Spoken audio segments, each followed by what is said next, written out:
Hey everyone, I'm the Data Byte. Today we're going to talk about linear regression. First, I'll give you a brief overview of the concept. Then we'll discuss an example in Excel with a small data set. And finally, we'll jump into Python and R, where we look at examples using Tesla stock price data. So, what's linear regression in the first place? Linear regression is where you're using a linear equation to model a relationship between variables. For example, you might be looking at the value of a stock over time. Sometimes it's easy to notice if there are linear trends occurring in your data. Other times, linear trends are hard to find. As you've seen, it's pretty easy to gauge visually if your data is linear or not just by looking at a plot. When your data isn't linear, linear regression won't help you very much to make predictions. Let's say you want to take it a step further and figure out a linear equation that best fits this data. Extracting the equation itself is really helpful when you're trying to make predictions. To make predictions with linear regression, you need an equation to be used for your predictions. The equation of a line in slope-intercept form is just y equals mx plus b. B is your intercept. This is where your line intersects the y-axis. We know this because when x equals 0, y is just equal to b. M is your slope, or your coefficient of x in this equation. This is just the change in y divided by the change in x. This ratio is constant along a line. For example, for these 2 points, it equals 8 over 4, or just 2. Mathematically, we can express this as delta y over delta x. This is how you come up with the equation of a line when you already have a line. But how do you find the best fit line to fit this data? Let's look at another example. This is where the term, the line of best fit, comes in. Using the least squares method, you're trying to minimize the distance between each data point and your trend line, squared. Let's call the distance between each point and the linear trend line E to represent the error between the two y values, the y value from our data set and the y value from our trend line. With the least squares method, to get the line of best fit, we're just minimizing the sum of each of these errors squared. Mathematically, we write this as sigma e sub I squared. Don't let this squiggle scare you. The Greek letter uppercase sigma represents that we are just taking a sum. Although the equation I wrote was just sigma e sub I squared, it's implied that I'm taking a sum over all of the variables in my dataset, where I represents each individual value. So I'm taking the sum of the errors, e sub I, squared, from I equals 1 to I equals n, where n represents the total number of values in my dataset. I is just really acting like a counter here. Using my doodle as an example, there are 6 data points in my dataset, numbered from I equals 1 to I equals 6 because n equals 6 here.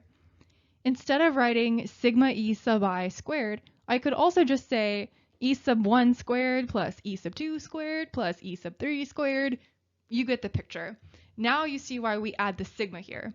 Notice how it doesn't matter what order we number the points, because we're just taking the sum, which is going to be the same either way. That equation that I wrote before, the sum of the e sub i's squared, can be written different ways. Here, I'm taking a step back from math for a bit to just express this in plain English, with help from our new friend uppercase sigma. Remember, the error is just the difference between your data point's y value minus the trend line's y value. Instead of expressing the trend line's y value as a number itself, you can also represent it with an equation. This is yet another way to express the same thing. We're just using more mathematical notation here. Y sub I represents the actual y coordinate in our set of data points, and y with an arrow on top of it, which I'm going to call y hat, represents the new calculated value for y that I'm getting from my trend line. you can break y hat down a little further, because we can describe it in a line in the form y equals mx plus b. Here, instead of using m and b to refer to the slope and the intercept, we're just going to call them b and a instead. As we've been talking about, using the least squares method to determine a linear trend line for this data set, we need to minimize the square of the error between the trend line and the data points themselves. One way of doing this, which I don't recommend, is by just drawing a bunch of different lines and figuring out which line gives you the least amount of total squared error when you compare it to your data set. However, the best way of figuring this out is just to use an algorithm that can do it for you. And these algorithms use the calculations that I'll be showing you next to figure out what the a and b values are for this equation. Remember y hat? We're just trying to figure out what the value of a and b are in this equation. This is how you calculate the equation of your best fit line. These equations look a bit intimidating, but this is something that you can do manually by hand. The lines on top of x and y that you see in the formulas above, I just read as x bar and y bar. And those values just represent the average value of all of your x or y data points, respectively. So, now you see why we use computer algorithms to solve these for us. If you're interested in looking up the proof of this, by all means, be my guest. That is beyond the scope of this video today. Similarly, you can also write your own linear regression functions in code using these formulas.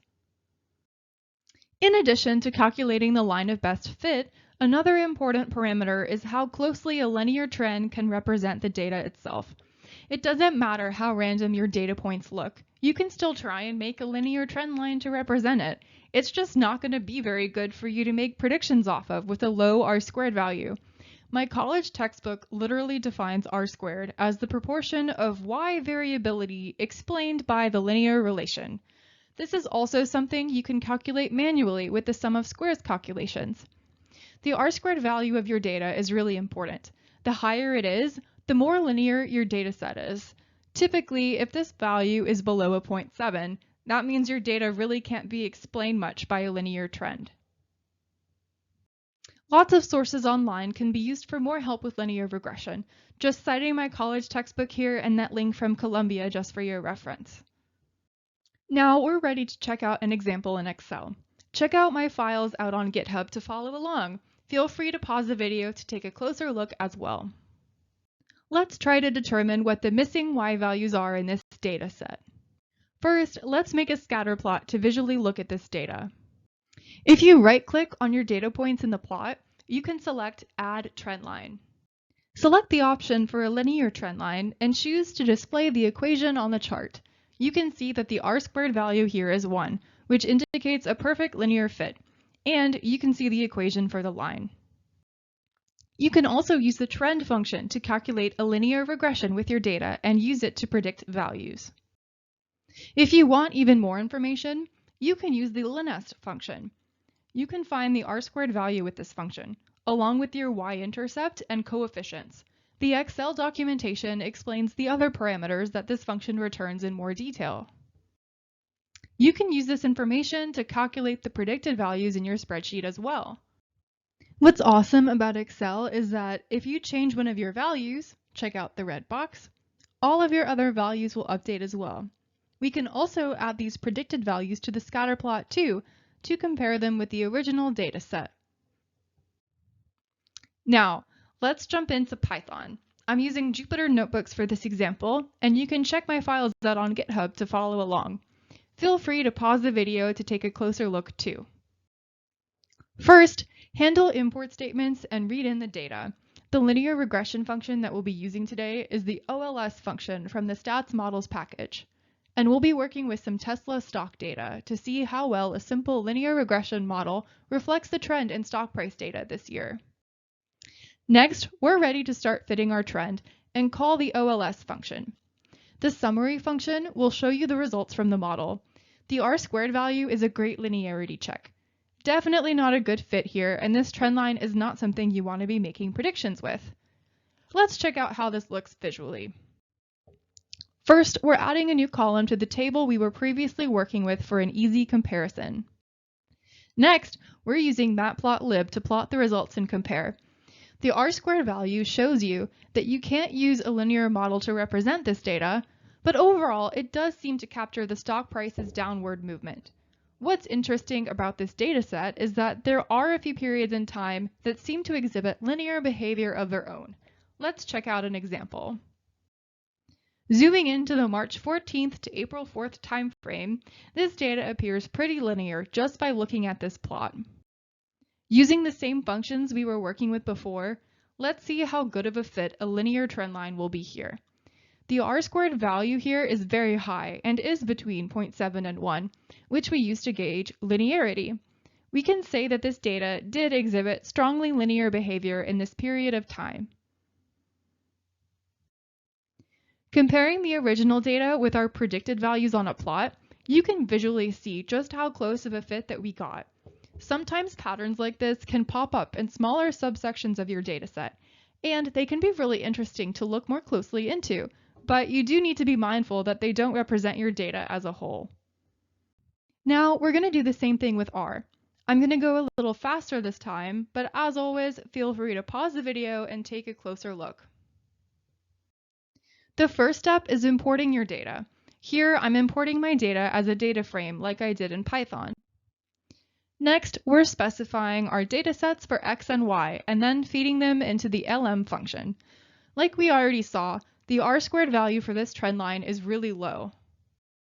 Let's plot this with R. Now, we can visually see that a linear fit doesn't fit this data well.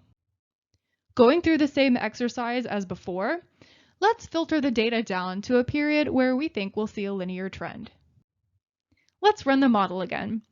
Just like we saw previously, this data exhibits strong linear behavior throughout this window of time. Plotting this in R to see what this looks like, you can see that the linear trend fits this data quite well for this time frame. We covered a lot of topics today. Let's blast off and take a closer look at what we covered. You can find my code examples out on my GitHub page. We started by discussing some key points behind linear regression. Visualizing the data is a great place to start that can give you meaningful information. We looked a little closer at how linear trend lines are calculated and how we can use the R-squared value to gauge how linear our data is. We talked about how to use trend and linest functions in Excel to calculate linear trend lines and make predictions. In Python, we can use the OLS function in the stats models library and plot up the results with matplotlib. In R, we can do the same thing. We just use the LM and plot functions. Thanks for listening.